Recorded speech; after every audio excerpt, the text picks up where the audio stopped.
Quem tem poder sobre o pecado e o seu amor é poderoso, o Rei da Glória, o poderoso Deus.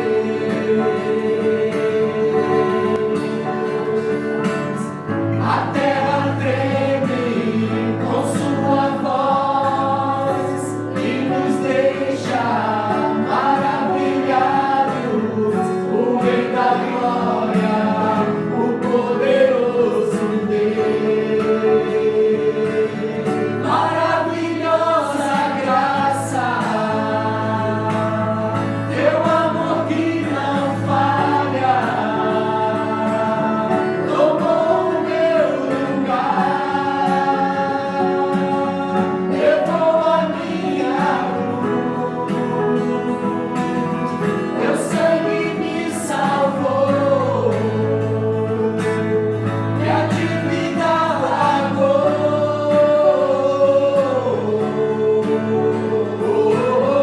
Jesus, eu canto, porque hoje livre sou.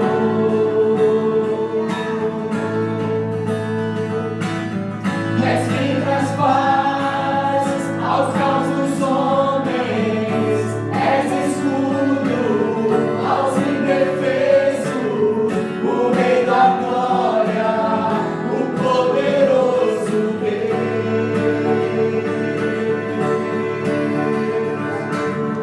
Reina em justiça sobre as nações, a luz que brilha na escuridão, o Rei da Glória, o poderoso Deus.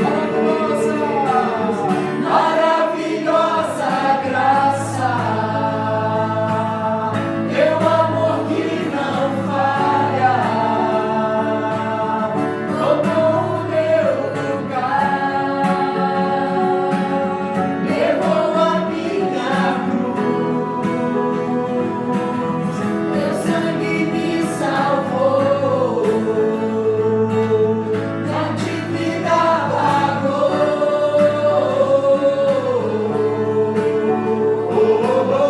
Jesus, eu canto, porque hoje livre sou. Quem é digno? Digno é o Cordeiro de Deus, digno é o Cordeiro que a morte venceu, digno é o Cordeiro de Deus, digno é o Cordeiro que a morte venceu, digno é o Cordeiro de Deus, digno é o Cordeiro que a morte venceu, digno é o Cordeiro de Deus, digno é o Cordeiro que a morte venceu. Maravilhosa graça, teu amor que não falha, tomou o meu lugar, levou a minha cruz, teu sangue me salvou, minha dívida pagou.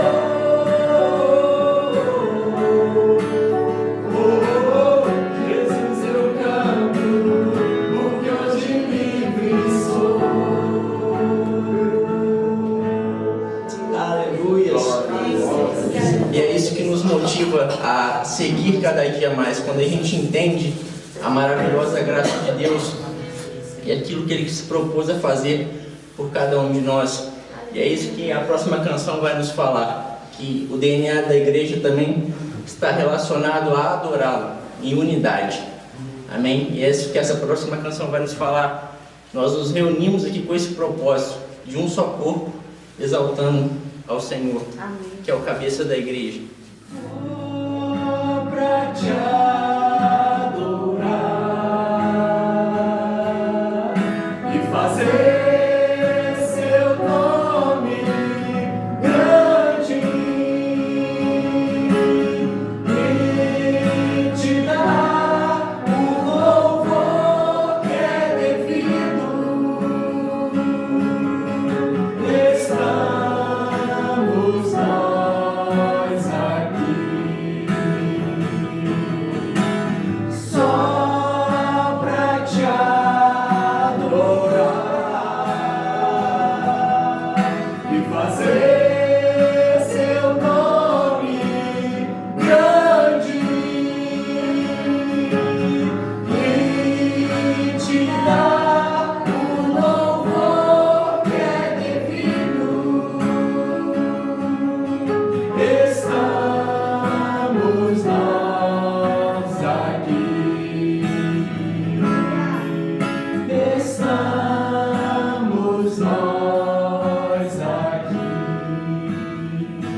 tua morte trouxe vida a todos nós e nos deu completo acesso ao coração do Pai. O véu que separava já não separa mais. A luz que outrora apagada agora brilha e cada dia brilha mais. Só pra te adorar, só pra te adorar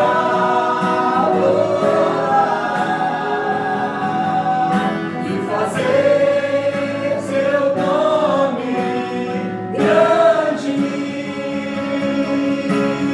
e te dar o louvor que é devido. Estamos nós aqui.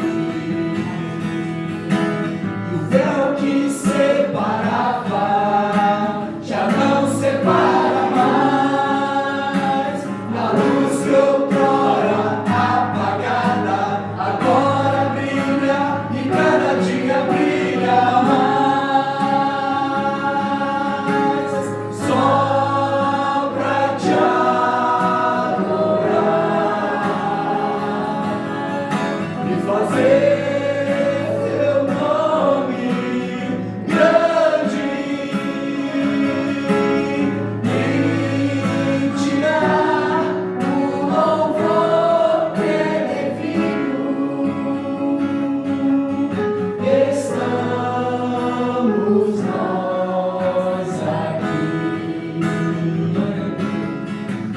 Estamos nós aqui. Glória a Jesus. Louvado seja o nome do Senhor. E o terceiro ponto, que se refere ao DNA da igreja, está relacionado a nós vivermos para a glória do Senhor. É isso que nos motiva, quando a gente entende a maravilhosa graça de Deus, quando a gente se reúne em um só corpo em unidade. Agora nós devemos partir e viver em unidade para a glória do Senhor. Amém? É isso que essa próxima canção vai nos falar. Nós consagraremos as nossas vidas para sermos usados nesse propósito. Amém? Vamos louvar o Senhor.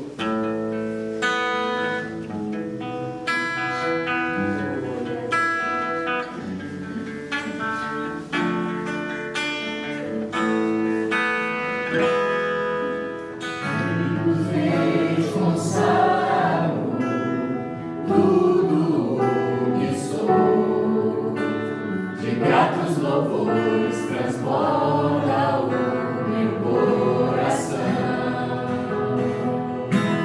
A minha vida eu entrego nas tuas mãos, meu Senhor, pra te exaltar com todo o meu amor. Eu te louvarei conforme a sua justiça e cantarei louvores, pois tu és altíssimo. Celebrarei a ti, ó Deus, com meu viver. Cantarei, contarei as tuas obras, pois por tuas mãos foram criados terra, céu e mar e todo ser.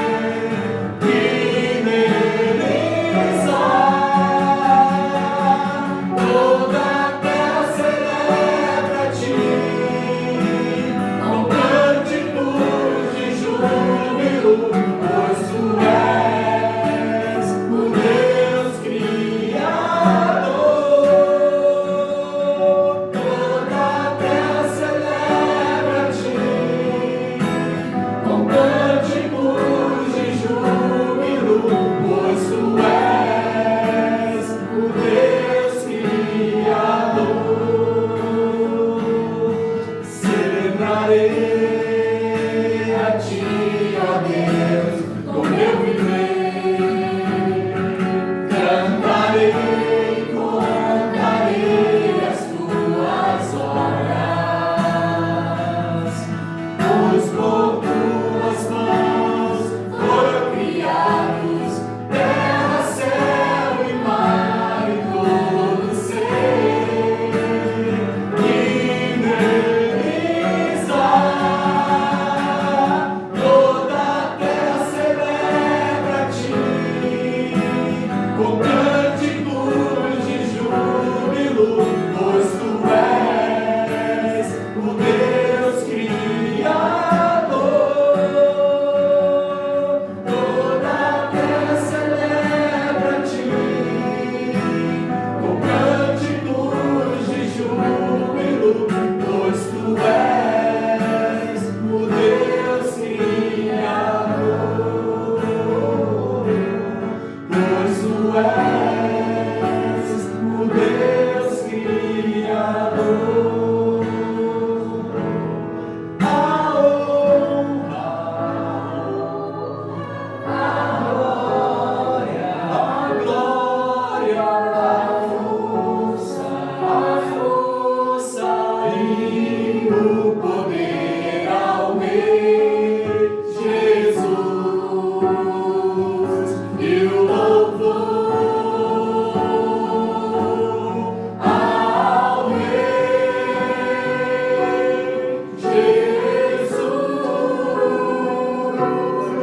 A honra, a glória, a força e o poder ao Rei Jesus,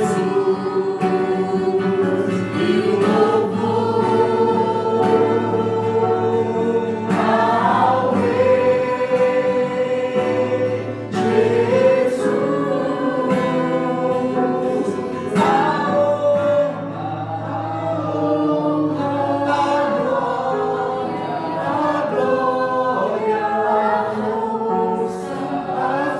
força e o poder ao Rei Jesus,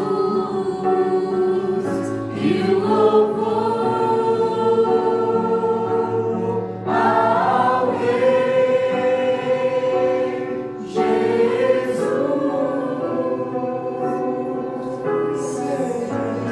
Aleluia, louvado seja o teu nome, Senhor. Nós te adoramos, Senhor, nessa manhã. Te rendemos graças, Senhor, porque só o Senhor, Pai, é digno de todo louvor, de toda adoração, Pai. E é por isso que nós nos reunimos aqui nessa manhã, Pai, para ouvir a tua palavra, Senhor. Que o Senhor possa falar aos nossos corações, Pai. Que o Senhor venha conduzir a tua igreja nessa manhã, Pai. E usar cada irmão, Senhor Deus, que estará aqui, Senhor, como instrumento nas tuas mãos, Pai. É assim que te pedimos, Senhor, te agradecemos em nome de Jesus. Amém.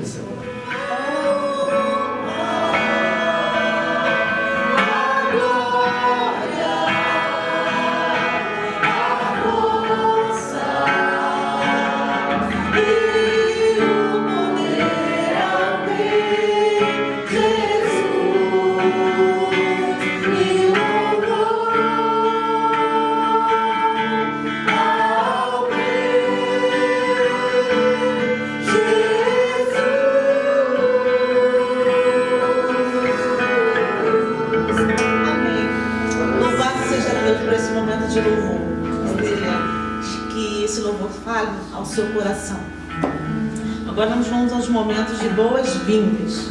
Boas-vindas para você que está aqui e para você que está em casa também assistindo o nosso culto.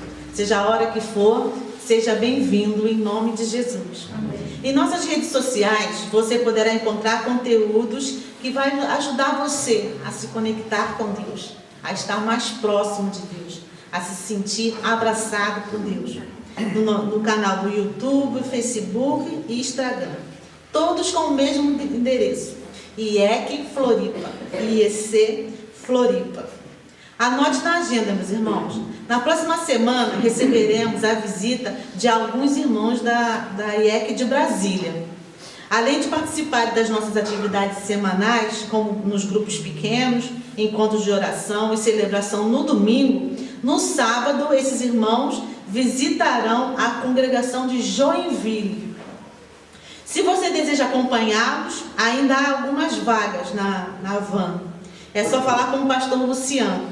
No domingo, 8h30, será oferecido um café da manhã para toda a igreja, para que nós possamos dar as boas-vindas para os nossos irmãos que vão passar essa semana conosco aqui, né? E um lembrete para o AF.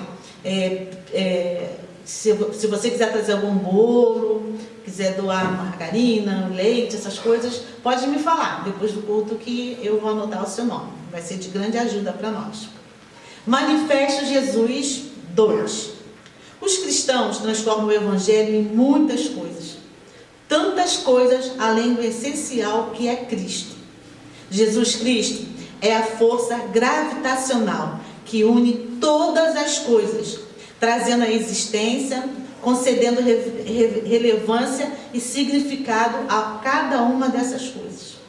Sem Ele, todas as coisas perdem seu valor. Sem Ele, todas as coisas não passam de pedaços desconectados, flutuando pelo espaço. É possível enfatizar uma verdade espiritual, um valor, uma virtude ou um dom e ainda prescindir de Jesus, que é a corporificação e encarnação de toda a verdade espiritual, valor, virtude e dom. Busque a verdade, o valor, a virtude ou um dom espiritual e você alcançará algo sem vida. Busque a Cristo, respire Cristo, conheça Cristo e você tocará aquele que é a própria vida.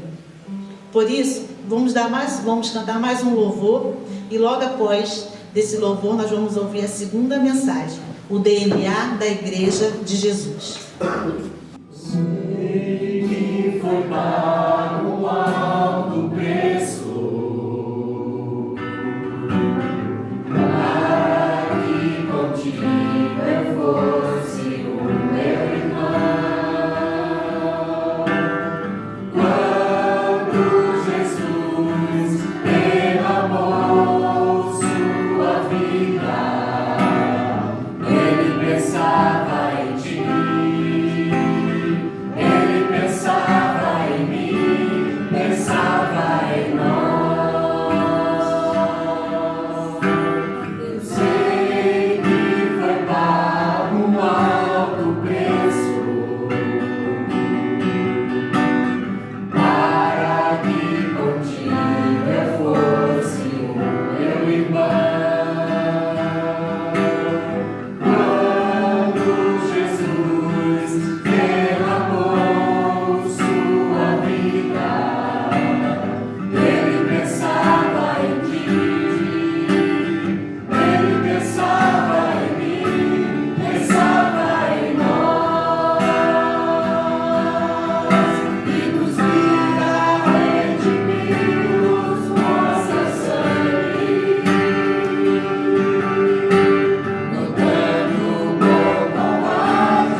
o Cordeiro e a noiva, Cristo, a igreja, o mesmo DNA, que nós precisamos fazer, e na verdade a única coisa que podemos fazer, que devemos fazer, é revelar Cristo à sua igreja. A igreja é de Cristo, e Cristo precisa ser revelado à sua igreja.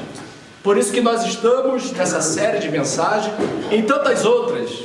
Aqui a gente vai mudando a abordagem, mas a gente chega no mesmo ponto, Cristo Jesus, porque, como a Luciana bem colocou aqui, é a única coisa que conecta todas as coisas, que fazem todas as coisas ter sentido. Cristo Jesus precisa ser revelado, a igreja de Cristo, é tudo o que precisa ser feito. E nessa série nós começamos na semana passada, e também na devocional da semana passada, nós trouxemos essa verdade à tona para dizer, falta Cristo na igreja de Cristo.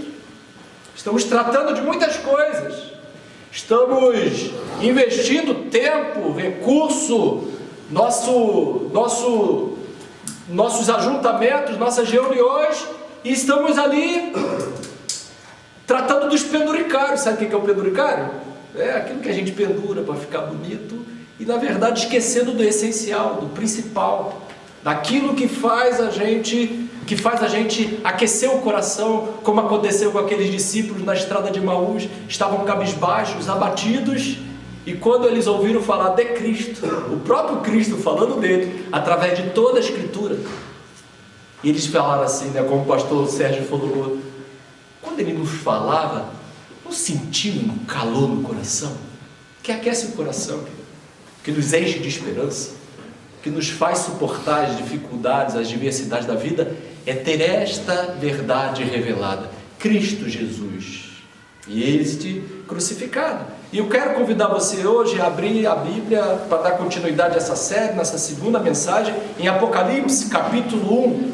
Nós falamos do versículo 1 ao versículo 8, semana passada, e agora nós vamos então ler do versículo 9 até o versículo 20. Apocalipse 1, do 9 ao 20.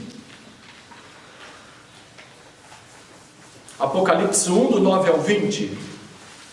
Eu, João, irmão e vosso companheiro de sofrimento no reino e na perseverança, na fé em Jesus, estava na ilha de Patmos por causa da palavra de Deus e do testemunho de Jesus. E no dia do Senhor achei-me exaltado no Espírito, quando ouvi atrás de mim uma voz forte, com o som de uma trombeta, que dizia: escreve em um livro o que vês e envia a estas 7 igrejas: Éfeso, Esmirna, Pérgamo, Tiatira, Sardes, Filadélfia e Laodiceia. Voltei-me para observar quem falava comigo, e voltando-me vi 7 candelabros de ouro, e entre os candelabros alguém semelhante a um ser humano, vestido uma longa túnica que chegava a seus pés, e um cinturão de ouro ao redor do peito. Sua cabeça e seus cabelos eram brancos como a lã, tão brancos como a neve, e os seus olhos como uma chama de fogo. Seus pés reluziam como metal, quando é refinado em fornalha ardente, e a sua voz como o som de muitas águas. Tinha em sua mão direita 7 estrelas, e em sua boca saía uma espada com 2 gumes afiados. Seu rosto era como o próprio sol, quando brilha em todo o seu resplendor. Assim que o admirei, caí a seus pés como se estivesse morto. Então ele colocou a sua mão direita sobre mim e disse: não tenhas medo, eu sou o primeiro e o último. Eu sou o que vive, estive morto, mas eis que estou vivo por toda a eternidade, e possuo as chaves da morte e do inferno. Portanto, escreve sobre tudo o que tens visto, tanto os eventos que se referem ao presente, como aqueles que sucederão depois desses. Este é o mistério das 7 estrelas, versículo 20, que viste na minha mão direita, e dos 7 candelabros de ouro. As estrelas são os anjos das 7 igrejas, e os 7 candelabros são as 7 igrejas. Na semana passada, esse encontro foi precedido por esta introdução que nós vimos na semana passada. Agora João começa a explicar esse encontro, esse momento. Mas ele começa primeiro a dizer João. E ele ali não se coloca como o apóstolo, o único que sobrou, o último dos moicanos, né? Ou aqui na nossa tradução, a última bolacha do pacote. Não, ele se coloca ali, João, simples. Um João, quase falando, um qualquer. Mas ele traz uma referência muito interessante. O irmão de vocês. Aquele que anda. Mas por que eu sou irmão de vocês? Porque eu sou companheiro de vocês no sofrimento. Observa que João, ele era o único líder da igreja que sobrou, o único apóstolo que havia resistido à perseguição, e essa última perseguição tremenda de Tito Flávio, que havia acabado com todos os apóstolos, havia derrubado a igreja de Jerusalém, havia perseguido os cristãos em todos os lugares. E João era o último, e mesmo assim ele foi lançado numa ilha, e ali ele estava preso. Mas percebe que mesmo ele sofrendo, ele passando, ele sabia quem ele era, ele conhecia a sua identidade, ele sabia de onde ele estava vindo. Isso é que faz conhecer Cristo, ter Cristo como centro da sua vida, faz com que a nossa vida se torne uma vida inabalável por causa de Cristo, a rocha. Aquele que constrói na areia, qualquer coisa abala, qualquer coisa derruba, qualquer coisa nos fragiliza, qualquer coisa nos desanima. Mas quando Cristo está no centro da nossa vida, quando esta revelação faz sentido no dia a dia para nós, olha João, acima de 90 anos, acabado, destruído, encarcerado, trabalhando numa colônia penitenciária, numa ilha tão terrível que ela era toda de rocha, e ao invés dele estar abatido, ele fala: eu sou companheiro de vocês no sofrimento por causa de Cristo Jesus. Isso me faz lembrar o que Pedro escreve um pouquinho antes, fica aí marcado, nós vamos voltar para o Apocalipse, mas volta uns livros antes, bem pertinho aí, 1 Pedro, capítulo 1, deixa eu ver se é.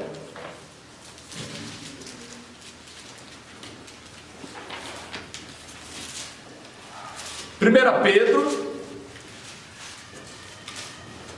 capítulo 1, capítulo 2, versículo 20. Olha o que Pedro vai falar a esta mesma igreja. Quando Pedro escreve, essa igreja já era uma igreja peregrina, uma igreja que estava andando, fugindo da perseguição. E aí ele fala: porquanto, que mérito há em ter que suportar castigo recebido por haveres praticado ao mal? Aí ele está dizendo o seguinte, se você peca e está sofrendo pelo pecado, isso aí não tem vantagem alguma, isso aí você não tem lucro nenhum, você não colhe nada, o pecado só mata, só destrói, o sofrimento causado pelo pecado não provoca nada de bom para você. Mas entretanto, ele continua: se suportais sofrimento quando fazeis o bem, isso é digno de louvor diante de Deus. Para esta obra foste chamado, pois Cristo também sofreu por vós, legando-vos também este exemplo, a fim de que sigais os seus passos. Ele não cometeu pecado algum, nem qualquer engano. Qualquer engano foi encontrado em sua boca. Quando insultado, não revidava. Quando sofria, não fazia ameaças, mas entregava-se àquele que exerce plena justiça em seu juízo. Ele levou pessoalmente todos os nossos pecados em seu próprio corpo sobre o madeiro, a fim de que morrêssemos para os pecados e então pudéssemos viver para a justiça. Por intermédio das suas feridas foste curado. A igreja do Senhor Jesus, às vezes sim, é marcada pelo sofrimento, pela luta, pelo combate, mas precisa ser o bom combate, precisa ser a boa luta. E aí Pedro vai remeter a Cristo Jesus, porque ele não requer de nós nada do que ele já não fez, pelo menos o dobro. E ele morreu na cruz, mesmo não sendo pecador, por nós. Então, quando sofremos por causa de Cristo, o nosso sofrimento, parece que Paulo vai falar isso, que se junta ao sofrimento de Cristo e redunda para a nossa vida a glória futura. Por isso que João estava ali. Ele tinha essa revelação, ele tinha esse conhecimento. Cristo estava no centro da vida dele. As coisas que estavam acontecendo à sua volta não o abalava. Ele estava preso numa ilha, isolado, abatido, desprezado. Mas ele estava ali firme. Aqui quem está falando é João, o amigo e companheiro de sofrimento, o companheiro de sofrimento no reino e na perseverança, na fé em Jesus. Perseverar, queridos. Perseverar. Se alguma coisa que você quer entregar de volta para Deus por tudo que Ele já tem feito, é isso que Ele quer esperar no teu coração. Perseverança. Continue caminhando. Está tomando pancada, está sofrendo decepção, as coisas não estão dando certo. Continue caminhando. Persevera em Cristo Jesus. Segue o caminho que Ele pautou para a sua vida. Confia. E quando você confia, você na verdade está amando. Porque a gente só consegue provar o nosso amor para com Deus quando a gente obedece, quando a gente persevera. E era isso que João estava se identificando como igreja de Cristo Jesus, mesmo nessa ilha de Pátimo. E ele vai falar: eu estou aqui por causa da palavra de Deus e do testemunho de Jesus, que parece que são coisas que se confundem, não se separam. É a mesma coisa, nós vimos isso na semana passada. A palavra de Deus, e ele mesmo falou: este é o meu filho que eu tenho, é a ele ouvir. E João vai falar isso lá no Evangelho, quando ele diz lá no primeiro capítulo: a palavra estava lá no início, ela estava com Deus, ela era Deus. O testemunho de Jesus é a palavra de Deus. João estava aqui. O que eu tenho a revelar para vocês não é uma coisa, não é uma doutrina, não é uma lista de valores que vocês agora vão seguir, não é uma identidade que agora vocês vão ter, não é um movimento religioso, é uma pessoa. Eu quero revelar a vocês uma pessoa que vai fazer com que a sua vida tenha sentido. Essa pessoa na sua vida, que torna a sua vida uma vida que vale a pena ser vivida, uma vida onde você sabe de onde você veio, para onde você vai, o que você está fazendo. É uma vida que conecta todas as coisas e completa, ela é plena, ela faz com que você viva este gozo, mesmo quando você está numa ilha, isolado, abandonado, humilhado, sofrendo. Mas se Cristo está no centro da sua vida, o resto é detalhe. É isso que João está aqui testemunhando. O que eu quero mostrar para você não é como o mundo vai acabar, não é o que vai acontecer amanhã. Essas coisas são detalhes. O que eu quero mostrar para você é o centro da revelação. E este centro da revelação é Jesus Cristo. Então no versículo 10 ele vai falar que chegou nesse dia, no dia do Senhor, ele se achou exaltado no Espírito, né? Esse dia do Senhor era o dia que ele, talvez lembrando da igreja reunida naquele domingo, e ele ali mesmo sozinho, ele ali em espírito, ele começa então a adorar e ouve uma voz. Ele escuta uma voz. Esse versículo 10 ele revela algo muito interessante. Pedro isolado, Pedro abatido, a igreja sendo perseguida. Alguém pode falar assim: é o fim. Talvez tenha sido essa a expectativa do Império Romano. Acabamos com eles, estão destruídos, não tem mais para onde ir. Mas essa exaltação do Espírito, ela é a prova de que nós servimos a um Deus que se importa conosco. Pedro sozinho, Pedro abatido, mas ele não estava desassistido. Deus arrebatou ele, Deus trouxe ele para perto. Deus falou assim: filho, eu estou contigo, escuta a minha voz. É um Deus que se importa, é um Deus que sabe onde você está, é um Deus que conhece o seu sofrimento, é um Deus que sofre as suas dores, é um Deus que colhe a sua lágrima, mas é um Deus que chora contigo. É um Deus que não está distante, é um Deus que está tão perto que Ele veio como você, viveu como você, para dizer: filho, filha, eu estou aqui. E este foi o consolo de João. João não recebeu a notícia que ia ser solto, João não recebeu a notícia que o Império Romano caiu, João não recebeu a notícia que hoje, aquela obra que foi começada de forma tão simples, hoje seria a Igreja de Cristo mais de 2000 anos depois. João não viu nada disso. João só sentiu a presença de Deus dizendo: eu estou aqui. Ele ouviu a voz do Pai. E é isso que nós precisamos pedir ao Senhor: Senhor, eu quero ter essa percepção, mesmo nos momentos difíceis. E essa voz como trombeta, essa voz que ele era impossível de ouvir, mesmo quando tantas vozes. A gente estava no pequeno grupo lá da guarda do Bigo, né? Na sexta-feira, a gente está vendo como é difícil a gente parar para ouvir Deus. Porque Deus, ele não fica concorrendo igual lá na feira. Eu gritava, o cara gritava lá vendendo mamão mais barato, eu gritava mais alto para poder chamar a atenção. Deus, ele fala, sussurrando nos ouvidos. E muitas vozes ficam falando no teu ouvido ao mesmo tempo. E você tem que falar assim: cala, eu quero ouvir só a voz que importa. Aquietai-vos e sabeis que eu estou... Essa palavra aquietai-vos quer dizer assim: para a guerra que está dentro de você. Para de ouvir tudo. Para de ouvir até você mesmo. Sossega e ouve a minha voz, que é uma voz como trombeta, quando você para ouvir. Então João ali começa a ouvir esta voz. E o que dizia essa voz? O que ele precisava aprender?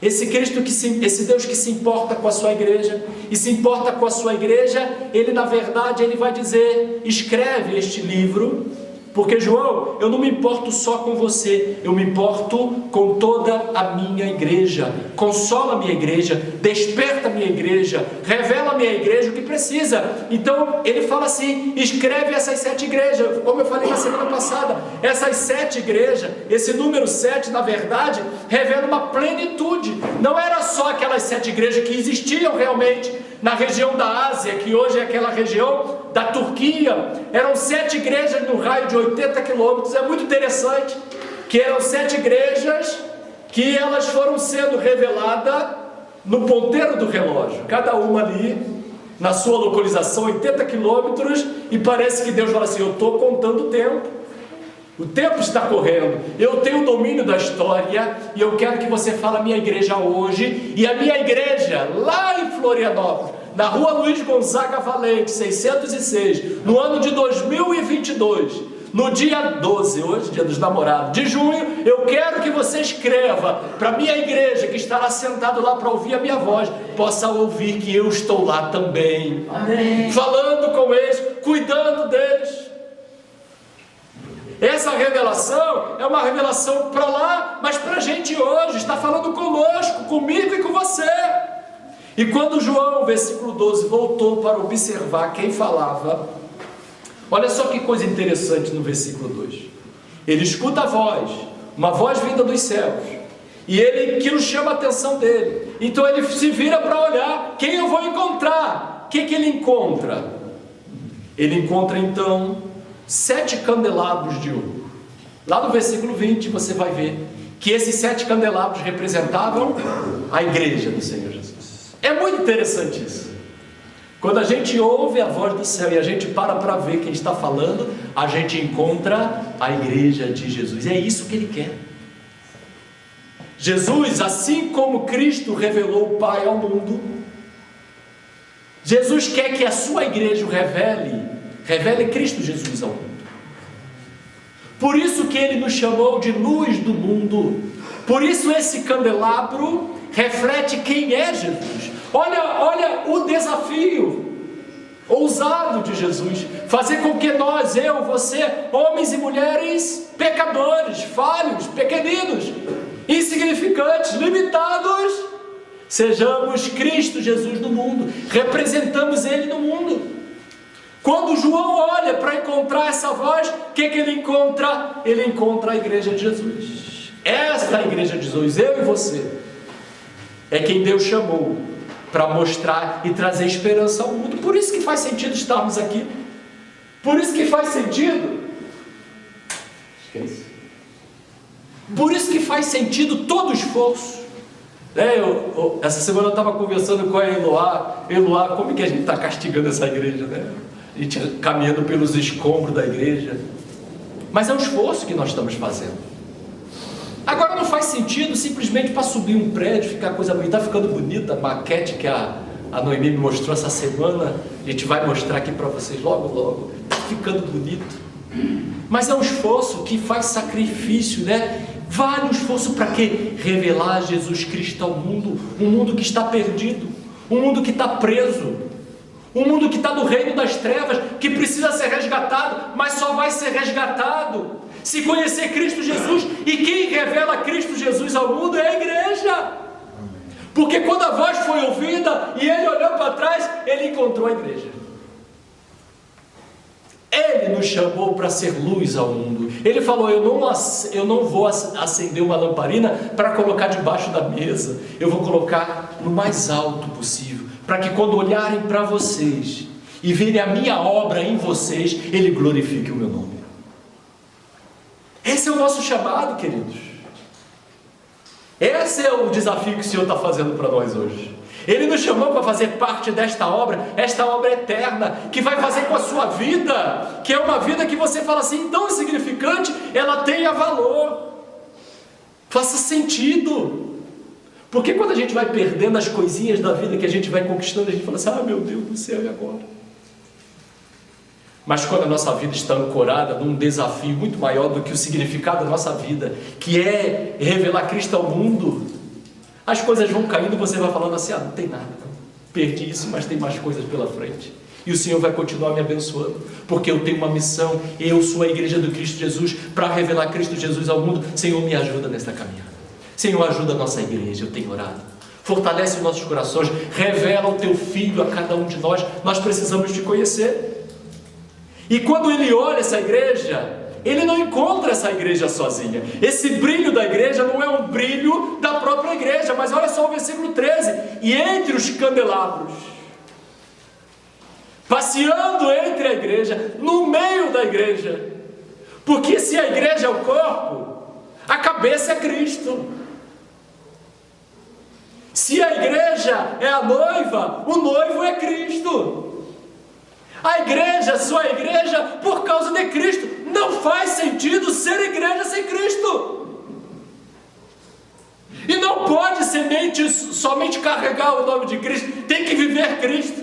Tem que fazer com que a vida esteja centrada em Cristo, alicerçada em Cristo, que Cristo seja o centro, porque Ele estava no meio da igreja. Ele não estava lá sentado, distante no trono. Ele estava lá passeando entre os candelabros. Mas olha só que coisa interessante. Ele, porém, essa igreja só é luz por causa de Cristo. E que Cristo é este sendo revelado? Primeiro, ele olha este Cristo glorificado, mas semelhante a talvez é a coisa mais extraordinária revelada pelo Evangelho. O Deus soberano, o Logos eterno, Cristo Jesus, aquele porque todas as coisas foram criadas por Ele e para Ele. E Ele aqui cumpriu sua missão como homem, morreu na cruz, mas quando Ele foi recebido na glória dos céus, Ele foi recebido como homem, mesmo sendo Deus. Ele não nos abandonou, Ele não deixou de ser como um de nós. Mesmo diante do Pai, mesmo glorificado pelos anjos, o que Ele fez? Ele dignificou de novo a nossa raça. Ele trouxe agora a igreja como uma nova raça, um novo povo escolhido, agora representado por Ele, como homem. Por isso, quando Paulo vai escrever lá em Filipenses capítulo 2, a partir do versículo 5, ele fala: tem de vós o mesmo sentimento de Cristo Jesus, porque mesmo sendo Deus, Ele não considerou-se como igual a Deus, pelo contrário, Ele se esvaziou. O que é esse esvaziamento? Ele era sim Deus, sempre foi Deus, continuará sendo Deus, uma pessoa com uma natureza divina, mas Ele agora se esvaziou e também adquiriu uma natureza humana. Vocês querem que eu explique isso? Isso é inexplicável. Isso é o paradoxo dos paradoxos, é o milagre dos milagres. O Deus eterno, Criador dos céus e da terra, se tornou como homem. O escritor do livro se tornou um personagem da própria Escritura. E Ele veio habitar conosco, se esvaziando, e se tornou servo. o governador eterno de todo o cosmo, se tornou servo e obediente até a morte, e morte de cruz. Por isso, vai falar o texto, Deus o exaltou acima de todo nome. Por isso que não há nome acima do nome de Cristo. É Deus que o exaltou, para que todo o joelho se dobre e toda a língua confesse que Jesus Cristo é o Senhor.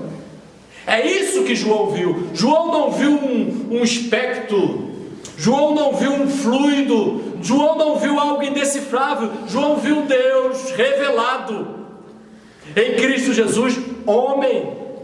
E outro aspecto interessante desse versículo, ele era semelhante ao ser humano, mas ele estava vestido com uma longa túnica e ele tinha um cinturão de ouro ao redor do peito. Ele era o sumo sacerdote. Sabe o que é o sumo sacerdote? Sumo sacerdote é aquele que representa os homens diante de Deus. Ele não simplesmente se colocou sentado como Deus à destra do Pai.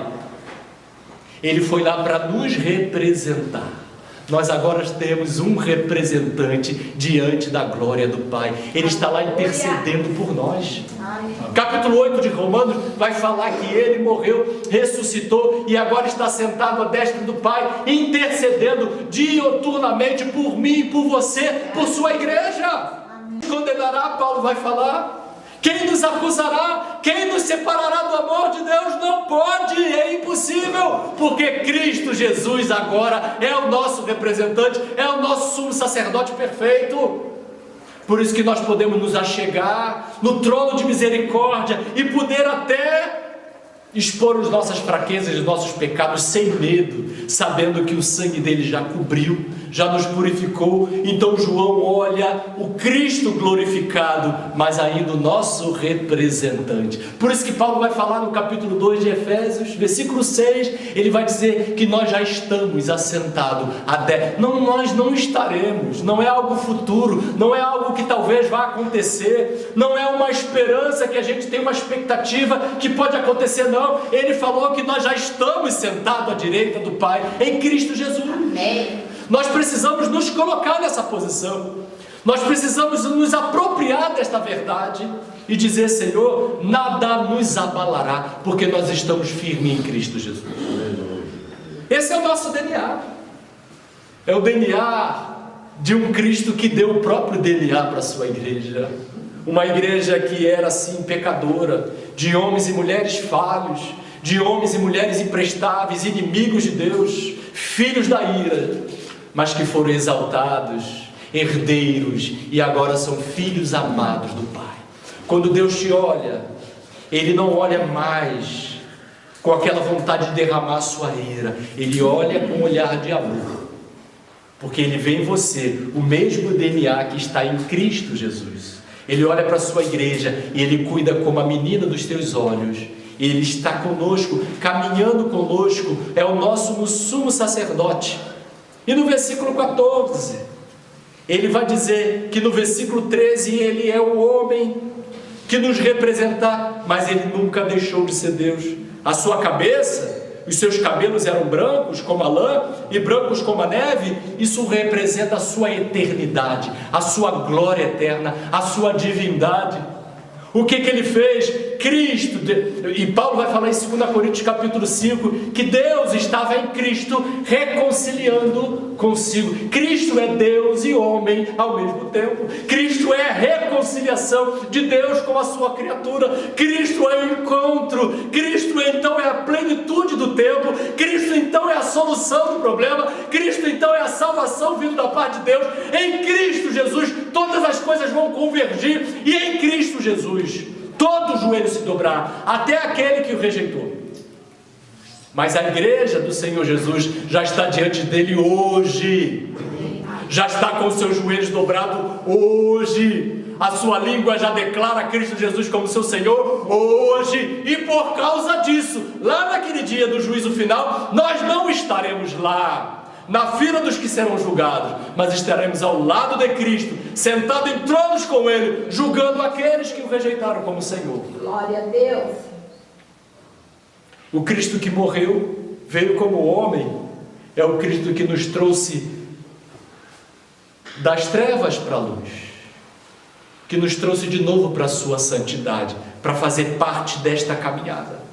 E o interessante é que este Supremo Senhor, que aqui você não vê um idoso no final da vida, mas um vigoroso Senhor, mas os seus cabelos brancos, como lã, mostrava a sua eternidade, a sua sabedoria eterna, o seu controle eterno sobre todas as coisas. E você vai ver isso porque os seus olhos, como uma chama de fogo,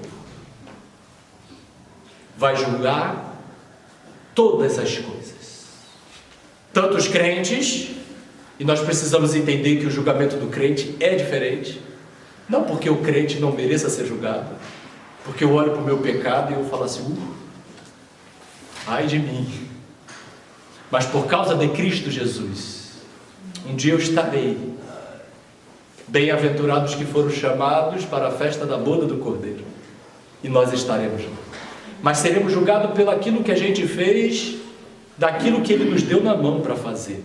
Quantas vidas nós vamos tocar? Quantas famílias nós vamos alcançar com o Evangelho do Senhor Jesus? Isso que nós estamos fazendo aqui, caminhando. E Paulo vai falar em 1 Coríntios capítulo 3, que Ele como um fogo provará a obra nas nossas mãos. O que for palha, feno, madeira, vai se acabar. Mas o que for ouro, pedra preciosa, que for prata, será purificado. Aquilo que nós vamos apresentar como igreja do Senhor Jesus. Não, Senhor, fizemos lindas programações. Não, Senhor, nós construímos um templo top mega five. Não, Senhor, nós fizemos isso. Jesus, eu não quero saber nada disso. Eu quero saber a quem vocês me revelaram. Eu quero saber como vocês usaram a vida de vocês para revelar o meu nome a outras pessoas. É isso que vai fazer no culto.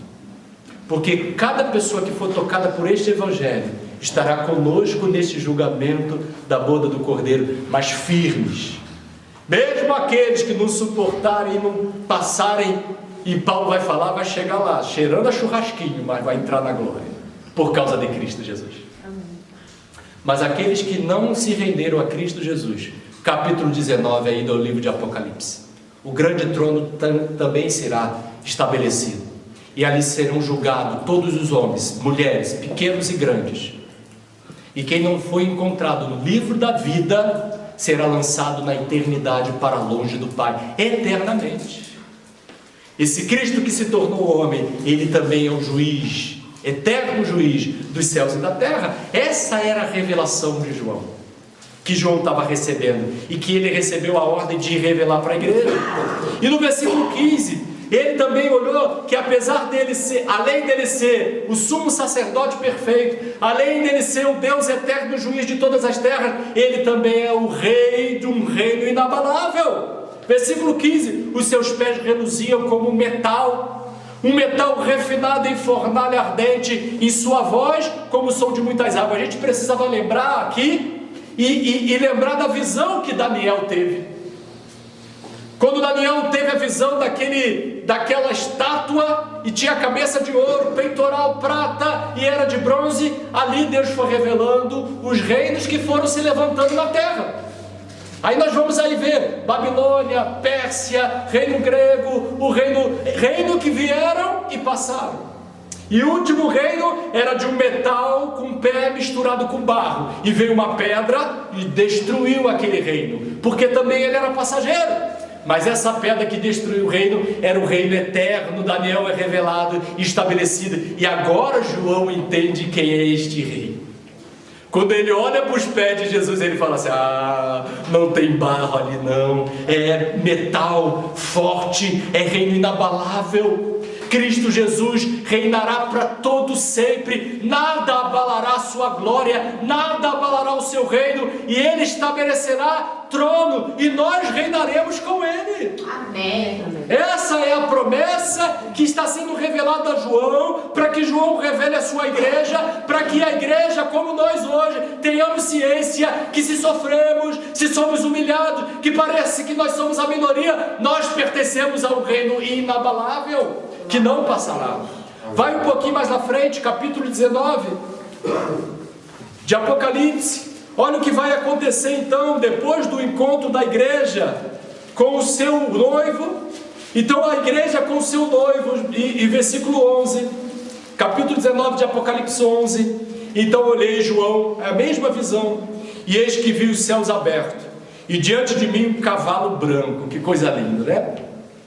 Cujo cavaleiro se chama Fiel e Verdadeiro. Ele é o responsável por julgar e guerrear com justiça. Os seus olhos são como chamas vivas de fogo, e a sua cabeça como muitas coroas, e um nome escrito, e ele, somente ele conhecia esse nome. Estava vestido com um manto salpicado de sangue, e o seu nome é a Palavra de Deus. Os exércitos dos céus os guiavam. Aqui, Luciano, tá? Aqui o texto, na minha interpretação, a igreja que desce com ele também, depois da boda do Cordeiro, vestido com linho de manto lindo, e para guerrear junto com Cristo, um linho fino, alvo e puro, montados em cavalos brancos, uma espada afiada saía ali da boca, para ferir com ela as nações. Ele a regerá com cedro de ferro, e ele mesmo é o que pisa o lagar do vinho da justiça da ira de Deus, o Todo-Poderoso. Em seu manto, sobre a sua coxa, traz escrito: Rei dos Reis, Senhor dos Senhores. E diante daquela visão, nenhum dos reis da terra conseguiu resistir. E naquela batalha, na batalha do Armagedon, foi estabelecido então o reino terreno de Cristo Jesus. João viu isso acontecendo. João nos viu lá naquele cenário. João nos viu naquela batalha. E João pôde revelar a cada um de nós hoje que nós seguimos não um cordeiro simples que foi abatido e hoje está morto, mas um cordeiro que se tornou o leão da tribo de Judá e hoje vive e rei eternamente, e o seu reino jamais terá fim. Amém. Quando João tem aquela revelação, e aquilo consola o coração de João, e a sua voz como de muitas águas, que todos ouvirão. Lembra que lá, Filipenses, nós acabamos de comentar? Todo joelho se dobrará. E se você olhar para o versículo 7, do capítulo 1 de Apocalipse, que nós vimos na semana passada, eis que ele vem com as nuvens, e todo olho verá, até mesmo aqueles que o transpassaram, e todas as tribos da terra se lamentarão por causa dele. Certamente assim será. Amém. Toda a terra, todo ser humano, até aqueles que hoje falam assim, não está nem aí para Jesus, naquele dia vai se lamentar. Eu reconheço que eu fiz a escolha errada, e se ajoelham mesmo sabendo que não tem mais chance, porque toda a chance que eles receberam em vida e desprezaram, mas vão se ajoelhar e falar assim: Senhor, só Tu és Senhor. Se lamentarão, irão eternamente apartados num lugar de sofrimento e de dor, porque não reconheceram Jesus. Mas todos aqueles que confessaram a Jesus como Senhor, estará com Ele, caminhando para a glória, eternamente, num reino inabalável. Porque o próprio inimigo, o maior dos inimigos, foi destruído, que foi a morte. E o versículo 16, aí você vai ver a relação desse Cristo revelado com sua igreja, no versículo 16. Ele tinha em sua mão direita 7 estrelas. O que são essas 7 estrelas? O versículo 20 vai dizer: eram os 7 anjos.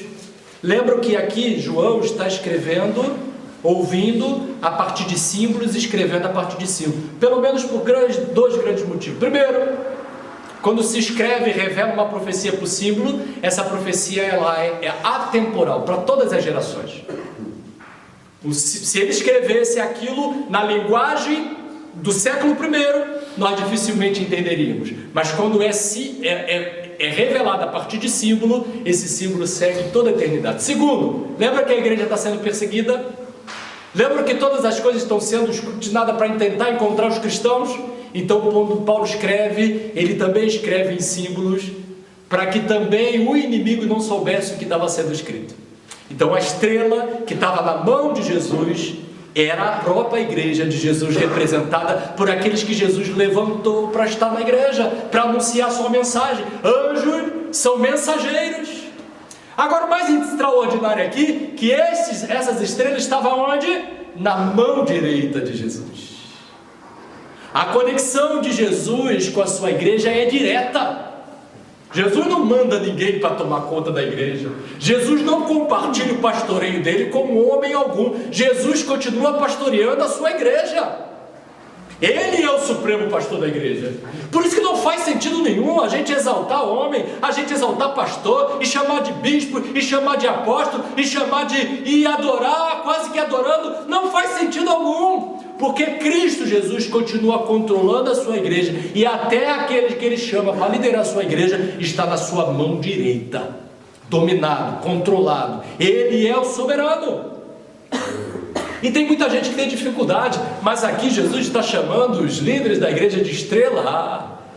Olha o que ele vai falar. Vi no final o rosto de Jesus como o próprio sol quando brilha em todo esplendor. Hoje eu acordei cedinho, ainda não tinha nenhum brilho do sol, ainda estava escuro.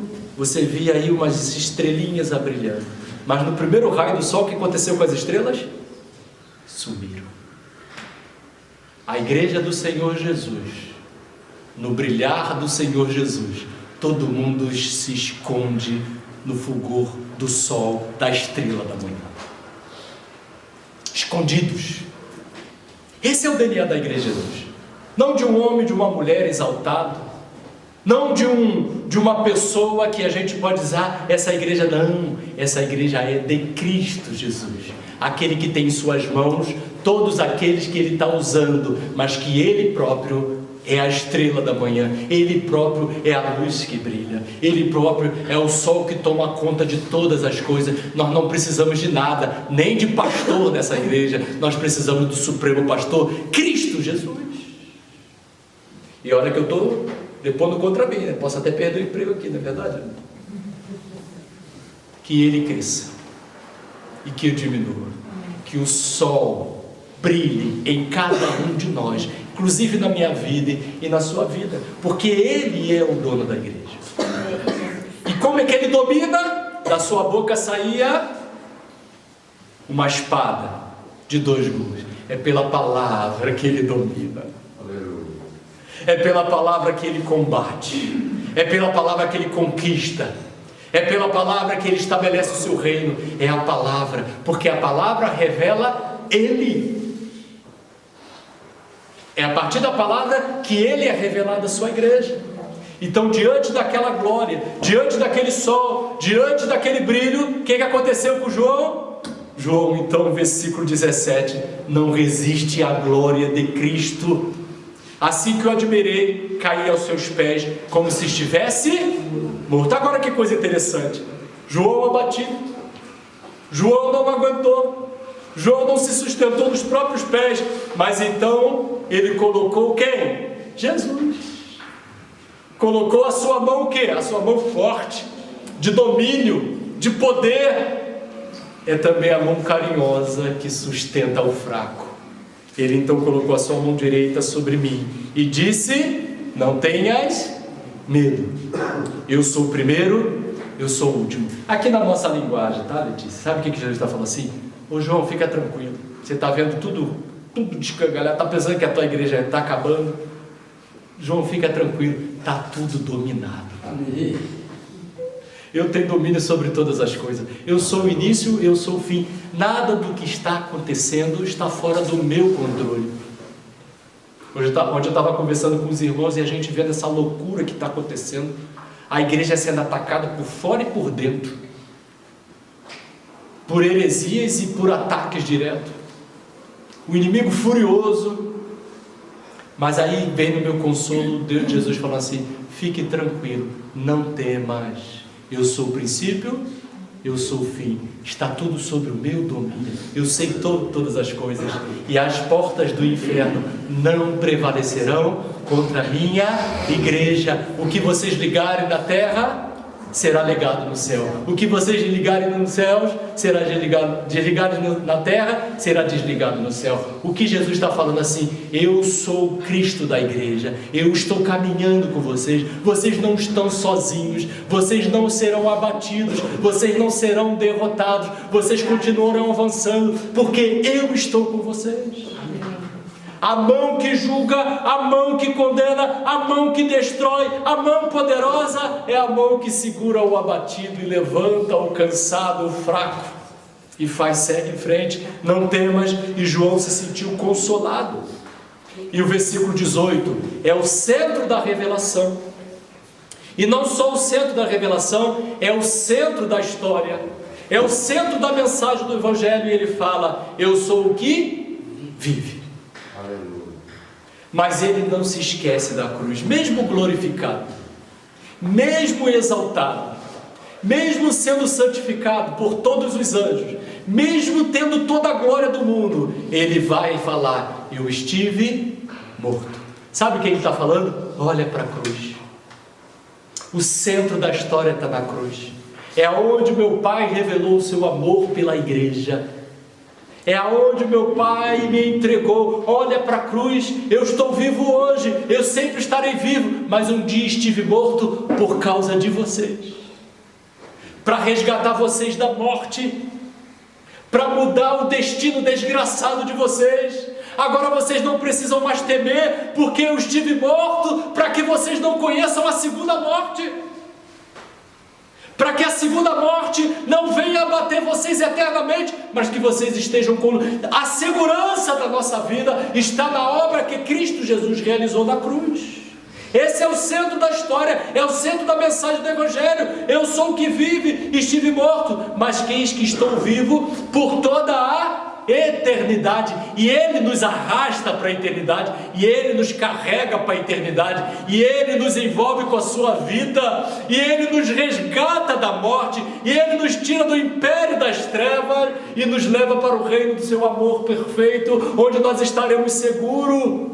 E ele diz: não temas, porque eu possuo as chaves da morte e do inferno. E eu digo uma coisa para vocês: a porta do inferno nunca vai se abrir para vocês, porque eu já fechei na vida de vocês. Vocês podem ficar tranquilos, não temam a morte, não temam o dia de amanhã, não tenham insegurança quanto à salvação de vocês. Fiquem seguros, porque a salvação de vocês não depende de vocês, depende de mim. E o Pai já aceitou o sacrifício que eu fiz na cruz. Está consumado. Esse é o nosso consolo, querido. Pode cair 1000 ao nosso lado, 10.000 à nossa direita, e nós não seremos atingidos. A nossa salvação em Cristo Jesus, ela é inabalável. Isso não muda. Nem se você quisesse, você fala assim: pai, agora eu não quero mais para o céu, eu quero para o inferno. Não, já era. Eita Deus. Já era, você é meu. E ele vai falar assim: ó, você é o presente que o Pai me deu, e eu já segurei, e eu não lanço fora de jeito nenhum. Queridos, isso é amor. Não sai daí estufando o peito e eu sou a cabeça. Não, isso é amor, pura misericórdia, porque a nossa justiça não passava de trapo de imundície, mas Cristo nos lavou, nos purificou e nos deu veste mais limpa, assim como o cabelinho dele branco, mas branco como a neve, reflete as vestes que ele já nos colocou em Cristo Jesus. Essa é a nossa alegria, esse é o nosso DNA. E aí ele termina então: o João, eu sei que você está admirado, está de boca aberta. Rapaz, pega, começa a escrever, porque essa mensagem não é só para você não, é para a minha igreja, que está lá na rua Luiz Gonzaga Valente 606. Eu quero que eles saibam disso hoje, que eles já estão aqui comigo. Eu quero que eles andem não olhando para as coisas que estão acontecendo agora, eu quero que eles andem olhando para aquilo que já aconteceu aqui no céu e na eternidade. Caminhe, minha igreja, segue, minha igreja, escreve, João, sobre tudo isso, tanto os eventos que se referem no presente, como aqueles que vão acontecer lá no ano de 2022. Segue, minha igreja, não desista, caminhe, porque vocês já foram comprados com sangue precioso, e este sangue, como nós cantamos, o sangue do Cristo Jesus, para a glória dele. Amém? Amém. Que Deus abençoe, que Deus tatue no seu coração essa palavra, que você saia daqui esquecendo tudo que eu falei, mas lembrando só de uma coisa: eu pertenço a Cristo. Amém. O meu DNA é o mesmo DNA de Cristo. E o meu caminho é o caminho que me leva à presença de Cristo. Amém? Amém. Vamos terminar louvando o nome do Senhor Jesus. E com este louvor nós agradecemos a Deus. Hoje temos visitas, né? Cadê os nossos visitantes? Apresenta aí, César, os nossos visitantes. Esse aqui é meu afilhado, Gustavo. A Júlia está no banheiro e o Arthur, meu sobrinho. Ah, tá bom aí. Passaram a noite lá na casa do titio e da titia. Aprontaram lá, né? Foi noite do pijama lá, né? Sejam bem-vindos, Deus abençoe. Manda um abraço pro papai e a mamãe de vocês, que eu conheço eles, tá? Fala para eles também fazer uma visitinha aqui pra gente, que nós estamos esperando eles com braços abertos, tá bom? Vamos orar, agradecer a Deus, louvando a Deus, e saia firme nesta palavra que o Senhor falou ao teu coração, na revelação do seu Filho. A paz do Senhor, irmãos. Quero agradecer a Deus por mais um dia, Amém, Jesus. esse momento precioso de estarmos aqui reunidos na Sua presença. Sabemos que tudo que nos interessa, tudo que nos importa é a Tua palavra, é a Tua vontade, Jesus, de buscar a Tua igreja. Queremos estar preparados para aquele dia, Senhor, que Tu nos deixa nesta data, Pai amado, neste dia de hoje, um dia de alegria, um dia de paz, que Tu também envia a Tua cura sobre a Tua igreja, envia o Teu perdão sobre a Tua igreja, Pai amado, para que possamos nos unir a cada dia, Pai querido, para que um irmão venha ajudar o outro irmão, no amor, na oração e na consideração do Teu grande nome poderoso, Deus amado. Amém. Abençoa a Tua igreja, que esse dia seja um dia de alegria, um dia de felicidade, porque Tu marcasse presença mais uma vez neste lugar, Amém. Pai amado. Te agradecemos e caminha-nos, Senhor, para nossas casas, para nossos lares com paz, com amor e com alegria, por causa da Tua presença. Te agradecemos em nome de Jesus. Amém. Que a graça, a maravilhosa graça do Senhor Jesus, o amor incompreensível, interminável, inesgotável amor de Deus, o nosso Pai, o consolo, a companhia, o calor do Espírito Santo de Deus seja sobre cada um de nós. Amém. Seja sobre cada um dos nossos familiares, sobre os nossos irmãos que estão enfermos e sobre todo o povo de Deus espalhado pela face da terra hoje e para todo sempre. Amém.